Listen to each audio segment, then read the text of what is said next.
সবজি বাজারে যখনই আমি যাই মোটামুটি এক সপ্তাহ সবজি কিনে রাখি। মোটামুটি এক সপ্তাহ চলবে। এর মাঝখানে কিছু কিছু আনতেও হয়, সেটা খুব অল্প পরিমাণ, হয়তো কোনো কিছু প্রয়োজন হলো সেটা নিয়ে এলেই হবে। তো আমি এইভাবে একদিনে গিয়ে কিন্তু সব সবজি কিনে নিয়ে আসি।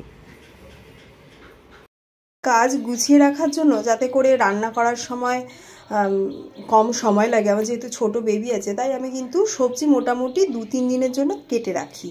2 দিনের জন্য তো কেটে রাখি। তো এই কন্টেনারগুলো আমি অনলাইন থেকে নিয়েছি, খুব সুবিধা হয়েছে এই অনলাইনের থেকে এই কন্টেনারগুলো নেওয়ার, মানে বক্সগুলো নেওয়ার জন্য।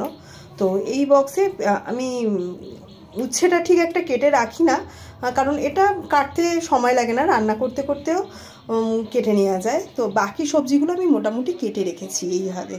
আর এই বক্সগুলোতে একটা সুবিধা হয় যে কি আছে বক্সে সেইগুলো দেখা যায়। সবজি সব কেনার পরে আমি এইগুলো এইভাবে কেটে রাখি মোটামুটি 2-3 দিনের জন্য। আর যেই সবজিগুলো আর বক্সে ধরবে না, আরও রয়ে গেছে, সেগুলো আমি ব্যাগে করে রেখে দিই, কটন ব্যাগে করে। সেগুলোও দেখাচ্ছি আপনাদেরকে। আমার মোটামুটি সবজি গোছানো হয়ে গেছে। ফ্রিজের মধ্যে যদি এভাবে সবজিগুলো রাখা হয় তাতে বোঝা যায়, এবং রান্না করতেও খুব সুবিধা হয়। ইনস্ট্যান্ট কোনো কিছু মাথায় আসছে না, কিন্তু সবজিটা এভাবে কাটা থাকলে কি বানাবো ফটাফট বানিয়ে নেওয়া যায়। যে সবজিগুলো রয়ে গেছে সেগুলো কি করেছে, আমি এইরকম কটন ব্যাগে মধ্যে রেখে দিই। এর মধ্যে বেগুন, শসা, ফুলকপি রয়েছে এই ব্যাগটার মধ্যে। আর এই ব্যাগটার মধ্যে রয়েছে শিম, লেবু, একটু পেঁয়াজ কলি ছিল, টমেটো। এইভাবে রেখে দিয়েছি। এইভাবে রাখলে সবজিগুলো ভালো থাকে।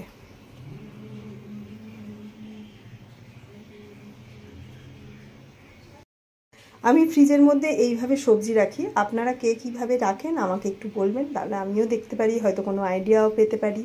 আর আমার এই রাখার পদ্ধতি কেমন ভালো লাগলে অবশ্যই জানাবেন।